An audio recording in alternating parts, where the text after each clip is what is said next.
Vanessa Reed avait toujours imaginé le jour de son mariage comme le moment où sa vie correspondrait enfin au rêve qu'elle s'était battue si fort pour réaliser. Elle avait grandi à Phoenix, en Arizona, dans une maison exiguë de 2 chambres, où chaque facture était un combat et où chaque vacance dépendait de la possibilité pour sa mère, Elaine, de faire 1 heure supplémentaire à l'atelier de couture. Vanessa avait appris très tôt que la vie n'offrait jamais de miracle, du moins pas aux filles comme elle. Mais maintenant, debout dans la suite nuptiale du domaine Oakview, un lieu de mariage à couper le souffle niché entre des chênes et des roses blanches, Vanessa croyait presque que les miracles étaient réels. Elle portait une robe en dentelle française, un long voile qui scintillait comme le givre du matin dans un diadème que sa mère avait mis des mois à économiser pour acheter.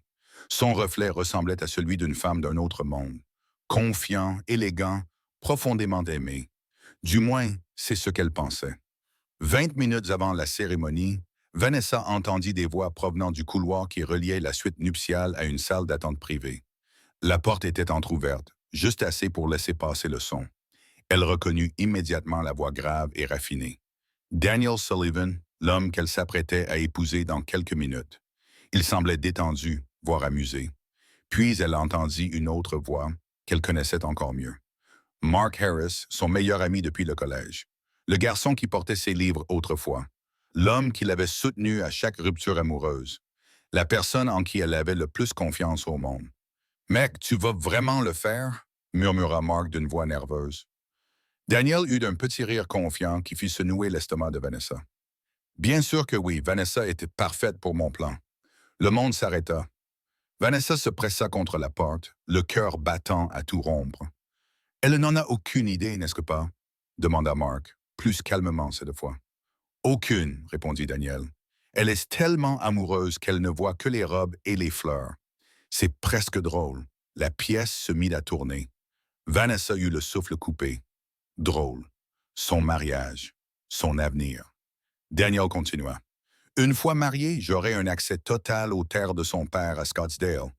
Edward Reed est peut-être mort en pensant que personne n'avait découvert ses investissements, mais moi, je les ai découverts. Et ces terrains valent des millions aujourd'hui. Ils lui appartiennent légalement, ce qui signifie qu'ils m'appartiendront bientôt légalement. Mark expira bruyamment et le divorce. Daniel ricana. Facile. Une demande rapide, quelques clauses, elle n'aura rien. Elle n'est qu'un pas vers un prix plus important. Vanessa sentit un frisson lui parcourir le corps. Les terres de son père, l'héritage dont elle ignorait l'existence, l'implication de son meilleur ami. Mark gloussa, essayant de suivre le rythme. Et j'aurai toujours ma part, n'est-ce pas? Évidemment, répondit Daniel. C'est toi qui m'as tout dit à son sujet. Sans toi, cela n'aurait pas été possible. Et tout à coup, Vanessa Reed sentit son cœur se déchirer. Pas à cause de Daniel, à cause de Mark, le garçon qu'elle pensait connaître pour toujours.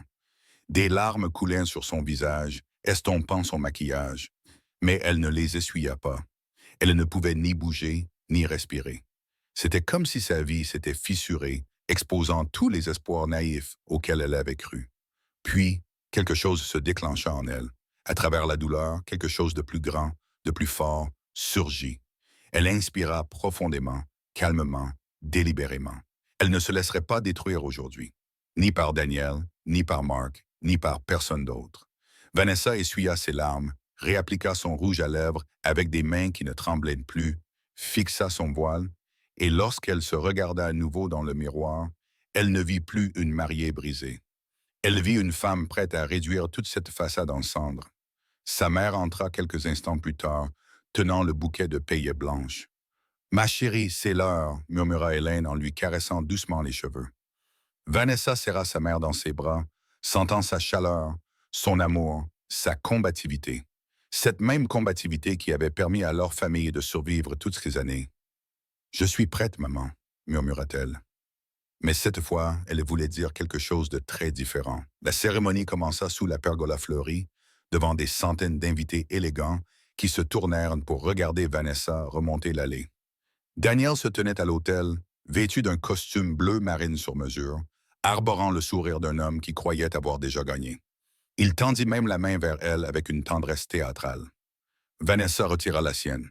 Le prêtre poursuivit de la cérémonie, inconscient de la tempête qui se préparait dans sa poitrine. Les pensées de Vanessa se bousculaient, non pas par peur, mais par clarté. Elle avait une chance de récupérer l'héritage de son père, sa dignité, son avenir. Caché dans son bouquet se trouvait un petit enregistreur argenté que son père utilisait autrefois pour ses entretiens d'embauche. Elle l'avait glissé dans sa paume avant d'entrer dans la cérémonie. C'était maintenant ou jamais. Lorsque Daniel eut terminé ses vœux, empreints d'une douce poésie hypocrite, Vanessa prit d'une profonde inspiration. « J'aimerais prendre la parole », annonça-t-elle d'une voix suffisamment forte pour que tous les invités l'entendent. Les invités se figèrent. Daniel se raidit. Mark déglutit péniblement, calme avant l'explosion. Vanessa leva le menton.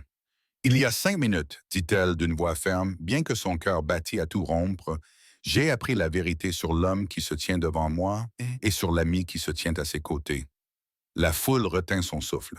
Le prêtre se figea. Même les mains du pianiste s'arrêtèrent au-dessus des touches. Vanessa ne tremblait plus. Elle appuya sur l'enregistreur. Les voix accablantes résonnèrent dans les haut-parleurs. Le rire cruel de Daniel. L'accord avide de Mark, les aveux concernant le terrain, le projet de voler son héritage, le projet de se débarrasser d'elle. Toute la salle s'est mise à bouillonner. Cris, halètement, murmure de stupeur.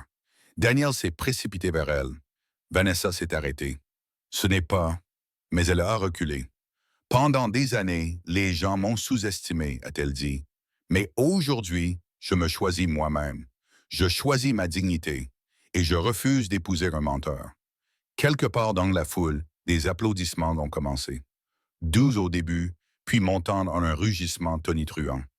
Vanessa s'est détournée de Daniel, a levé la tête haut et a remonté seule l'allée, non brisée, non abandonnée, non vaincue, libérée dans un monde qui était sur le point de changer pour toujours. Si vous étiez à la place de Vanessa, partiriez-vous aux assis? Voici la deuxième partie.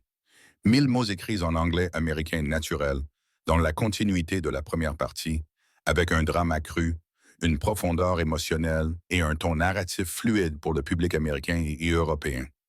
Les questions du public apparaissent à la fin, en lien direct avec le flux émotionnel. Vanessa ne ralentit pas avant d'avoir atteint la cour extérieure du domaine Oakview. Les acclamations derrière elle se sont estompées en un bourdonnement lointain, remplacé par un silence pesant qu'elle n'avait pas ressenti depuis son enfance, lorsqu'elle se cachait des agents de recouvrement. Sa robe de mariée traînait derrière elle comme le fantôme de la vie dans laquelle elle avait failli entrer. Elle ne s'est arrêtée que lorsque l'air frais a caressé son visage, apportant avec lui le parfum subtil des roses blanches qui bordaient la fontaine. Elle ne pleurait pas. Le choc était passé. Ce qu'elle ressentait maintenant était quelque chose de plus vif, une sorte de lucidité qui tranchait avec tous les mensonges que Daniel et Mark lui avaient racontés. Elle réalisa qu'elle avait marché trop longtemps, laissant les autres tracer son chemin. Mais ses pieds étaient désormais fermement ancrés sur le sol qu'elle avait choisi. Elle s'effondra sur un banc de pierre, son pouls ralentissant alors qu'elle essayait de donner un sens à la tempête qu'elle avait déclenchée. Elle ne le regrettait pas une seule seconde, mais le poids de ce qui allait suivre pesait lourdement sur elle. Elle n'avait aucun plan, aucun scénario, aucune idée de la façon de gérer les conséquences de l'annulation publique du mariage le plus cher que Daniel Sullivan ait jamais organisé. Mais elle était certaine d'une chose, elle ne pouvait pas les laisser gagner. La porte de la cour s'ouvrit. Elle savait qui c'était avant même qu'il ne parle. Les pas de Vanessa Mark résonnaient sur le chemin pavé. « S'il te plaît, attends », elle ne bougea pas. Elle refusait de lui donner le pouvoir de se retourner pour le regarder en premier. Mark s'arrêta à quelques mètres d'elle, la poitrine lourde. « Tu ne comprends pas. Je ne voulais pas que ça aille aussi loin. Je te jure que je ne savais pas tout ce que Daniel avait prévu. » Vanessa se leva lentement et se tourna vers l'homme en qui elle avait autrefois eu plus confiance qu'en n'importe qui d'autre. Son smoking était froissé, ses cheveux collayant à son front. Il avait enfin l'air effrayé. « Mark, dit-elle doucement, tu en savais assez? » Il tendit la main vers elle, mais elle recula. « J'avais besoin d'argent, supplia-t-il. Tu sais à quel point les choses ont été difficiles. Et Daniel, il m'a promis des choses, des opportunités, une issue. Alors tu m'as vendu. » La voix de Vanessa ne se brisa pas. « Pas ton aide, pas tes conseils. Moi? » Il ouvrit la bouche, mais elle leva la main pour le faire taire.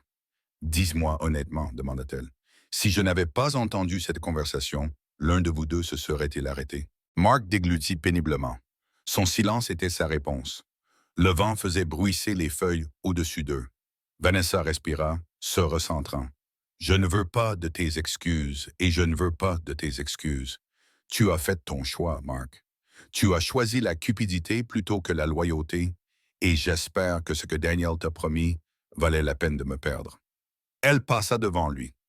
Mark ne la suivit pas. Il ne pouvait pas. Alors qu'elle se dirigeait vers le parking, elle aperçut Daniel sur les marches du manoir.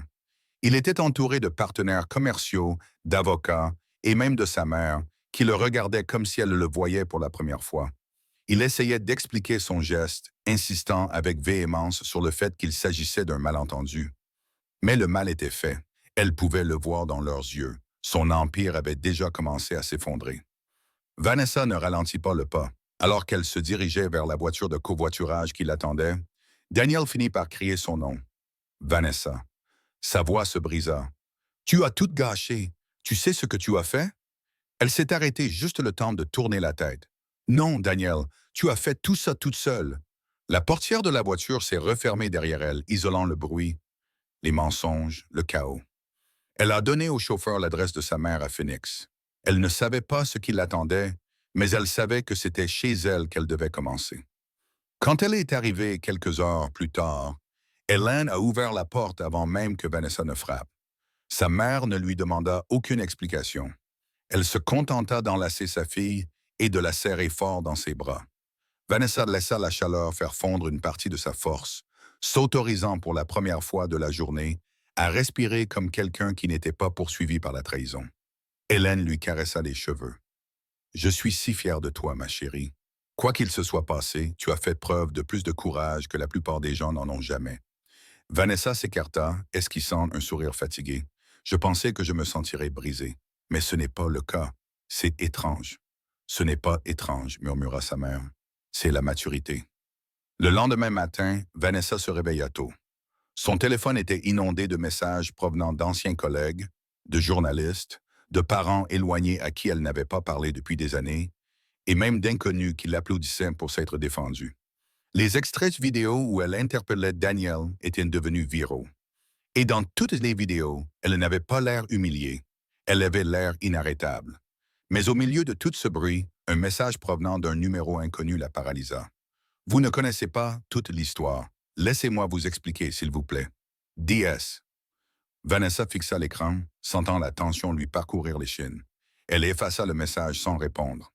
Elle n'avait aucune intention de donner à Daniel Sullivan la satisfaction de penser qu'elle se souciait encore de ce qu'il avait à dire. Ses priorités étaient ailleurs. Quelques heures plus tard, elle se rendit en voiture dans un petit entrepôt que son père avait loué des années auparavant, avant de mourir. Elle se souvenait qu'il l'avait amené ici une fois lorsqu'elle était adolescente, lui disant qu'il contenait des souvenirs importants. Elle n'avait pas compris à l'époque, mais maintenant, oui. À l'intérieur de l'entrepôt se trouvait une boîte métallique abîmée qu'elle n'avait pas vue depuis plus de 10 ans. Vanessa s'agenouilla à côté, déverrouillant le loquet avec des doigts tremblants. À l'intérieur se trouvaient des documents, de vieux actes, des contrats, des lettres de promoteurs immobiliers de Scottsdale.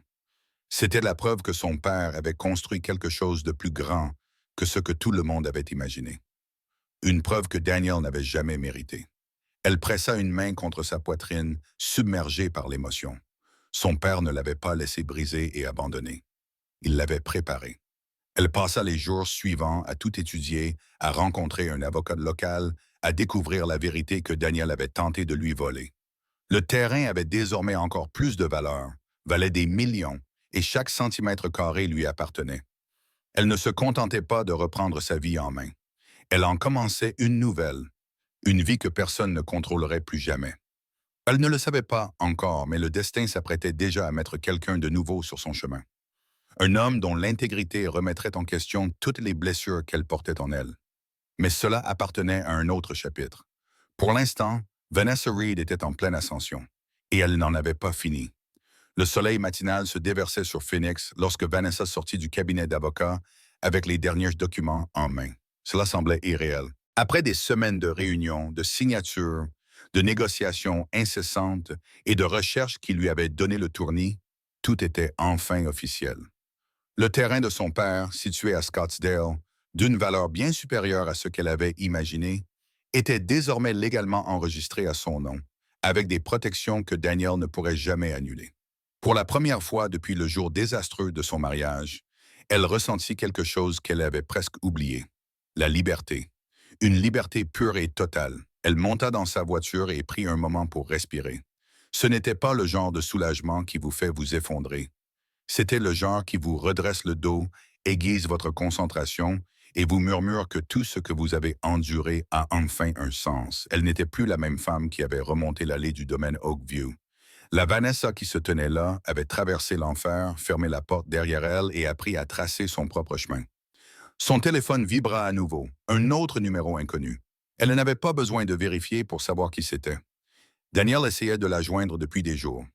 Différents numéros, différents emails, même un message envoyé par l'intermédiaire de son cousin pour lui demander si elle avait écouté ses excuses. Elle avait bloqué toutes ses tentatives. Elle n'était pas intéressée par les excuses d'un homme dont le remords n'était venu qu'après avoir perdu tout ce qu'il avait essayé de voler. Au lieu de cela, elle traversa la ville en voiture pour se rendre dans l'ancien bâtiment colonial qu'elle venait d'acheter, un espace qu'elle avait l'intention de transformer en quelque chose de significatif. Son avocat avait qualifié ce projet d'ambitieux. Sa mère l'avait qualifié d'audacieux. Vanessa l'avait simplement qualifié de nécessaire. À l'intérieur du bâtiment, la lumière du soleil filtrait à travers les hautes fenêtres, illuminant les carreaux et les murs fissurés, qui avaient un grand besoin d'être repeints. Et debout près du centre de la pièce, examinant les plans sur une table pliante, se trouvait l'homme qui allait aider à transformer cet endroit en un lieu d'espoir. Samuel Ortiz, l'architecte qu'elle avait rencontré pour la première fois lors de l'événement communautaire de bourse d'études. L'homme dont la confiance tranquille et la gentillesse constante avaient commencé à adoucir des parties de son cœur dont elle ne se rendait même pas compte qu'elles étaient encore meurtries. Il leva les yeux lorsqu'elle entra, lui offrant un sourire qui la rassura. « Bonjour, Vanessa. Je suis en train de revoir les plans de la salle commune. Je pense que ça va te plaire. »« J'en suis sûre, » répondit-elle en posant son sac. Elle s'approcha de lui pour regarder les plans. Il lui laissait toujours de l'espace pour réfléchir, de l'espace pour respirer. Pas de pression, pas de manipulation, juste sa présence. Et après tout ce qu'elle avait traversé, sa présence comptait plus que n'importe quel geste grandiose. Samuel déplia une nouvelle page. Cette partie-là sera la salle d'études. Beaucoup de lumière, un endroit calme où les élèves pourront travailler. Il tourna une autre feuille. De ce côté, nous pourrions en faire un petit espace de consultation, un endroit où toute personne en difficulté pourrait parler à quelqu'un formé pour l'aider. Vanessa eut la gorge serrée par l'émotion. « Samuel, c'est magnifique. C'est ce que tu as demandé, » dit-il doucement. « Un endroit qui donne aux enfants la chance que tu n'as jamais eue. » Vanessa recula, imaginant la scène. Les rires, l'apprentissage, les vies changées. « Semas de Esperanza » murmura-t-elle. « Mon père aurait adoré, et il serait fier de toi, » répondit Samuel. « Tout ce que tu fais est formidable. » Elle le regarda, remarquant à nouveau la force tranquille dans ses yeux. Il n'essayait pas de l'impressionner. Il n'essayait pas de gagner quoi que ce soit. Il était simplement à ses côtés, et elle réalisa avec une douceur lente et constante que ce sentiment de ne pas être seul au monde lui avait manqué. Pendant des semaines, ils travaillaient en côte à côte, parfois en discutant, parfois en riant, parfois en se disputant au sujet des palettes de couleurs ou de la disposition des meubles. Et plus ils passaient de temps ensemble, plus Vanessa voyait la différence entre une véritable connexion et l'illusion que Daniel avait créée. L'honnêteté de Samuel était simple. Il pensait ce qu'il disait. Le charme de Daniel n'était qu'une façade. Elle savait désormais lequel elle méritait. Lorsque la Fondation a finalement ouvert ses portes, le premier groupe de boursiers est arrivé, des étudiants issus de familles comme la sienne, des enfants qui avaient appris à rêver en silence pour que personne ne se moque d'eux si leurs rêves s'effondraient. Vanessa a rencontré chacun d'entre eux personnellement, leur a serré la main, a écouté leur histoire et leur a offert le genre d'encouragement qu'elle avait autrefois dû se donner à elle-même. Sa mère s'est jointe à eux en tant que coordinatrice administrative, déclarant fièrement à tous ceux qui entraient « Ma fille a construit cela à partir de rien. Attendez de voir jusqu'où elle ira. » Le soir de la grande cérémonie d'inauguration, Samuel s'approcha de Vanessa alors qu'elle se tenait sur le balcon surplombant la ville. Elle avait troqué sa tenue de travail contre une simple robe bleue. Élégant, sobre, magnifique. Tu as réussi, dit Samuel doucement. Nous avons réussi, le corrigea-t-elle. Il secoua la tête. Non, c'était ton projet bien avant que je n'arrive. Elle se tourna vers lui, les lumières de la ville scintillant derrière elle. Samuel, puis-je te poser une question? N'importe laquelle. Pourquoi m'as-tu aidé dès le début? Tu me connaissais à peine. Il hésita, puis répondit avec une honnêteté tranquille. Parce que j'ai vu quelqu'un qui refusait de laisser sa douleur la définir. Quelqu'un qui se battait plus fort que la plupart des gens que j'ai rencontrés. Et je me suis dit que si elle croyait pouvoir changer des vies, je pouvais peut-être l'aider à en changer quelques-unes de plus. Pour une fois, Vanessa ne détourna pas le regard. Elle soutint son regard, laissant la vulnérabilité s'installer entre eux. Je ne suis pas sûre d'être prête pour plus que de l'amitié pour le moment, dit-elle doucement. Samuel acquiesça. Alors c'est exactement ce que tu auras. Pas de pression, pas d'attente. Son cœur se détendit. Merci pour tout.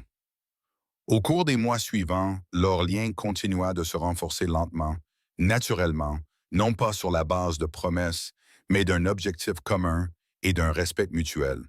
Vanessa ne précipita rien. Elle n'en avait pas besoin. Elle comprit enfin que l'amour n'était pas censé vous enfermer, vous tromper ou vous contrôler. Il était censé vous rencontrer là où vous en étiez, et elle se tenait plus droite que jamais. À l'occasion de l'anniversaire du mariage, elle invita Vanessa à un dîner organisé à la Fondation. Son cercle le plus proche était présent. Sa mère, ses frères et sœurs, quelques étudiants boursiers de Samuel. Pas de lumières extravagantes, pas de diamants, pas de mise en scène, juste de la chaleur, des rires et le sentiment d'appartenir enfin à sa propre vie. Plus tard dans la soirée, lorsque tout le monde fut rentré chez soi, elle sortit dans la rue calme. Elle ferma les yeux et imagina son père à ses côtés, sa voix calme et chaleureuse. Tu as réussi, Mika. Tu as trouvé ta voie. Elle sourit, ouvrant les yeux sur l'avenir qui s'étendait devant elle. Elle n'avait pas besoin d'une bague, d'une grande cérémonie ou d'un fiancé millionnaire pour valider sa valeur. Elle avait construit quelque chose de plus fort que n'importe quel vœu de mariage. Elle s'était construite elle-même et elle savait au plus profond d'elle-même qu'elle ne laisserait plus jamais personne écrire son histoire. Cette fois, c'était elle l'auteur. Si vous étiez ici avec Vanessa en ce moment, seriez-vous fier de la façon dont elle a reconstruit sa vie? Pensez-vous qu'elle a fait le bon choix en quittant Daniel pour toujours? Si cette histoire vous a touché, commentez le chiffre 100 pour que je sache que vous êtes là avec elle. Et dites-moi depuis quel pays vous la regardez, afin que nous puissions voir jusqu'où sa force voyage. Et si vous pensez que quelqu'un d'autre devrait entendre cette histoire, partagez cette vidéo afin que son parcours inspire encore plus de personnes.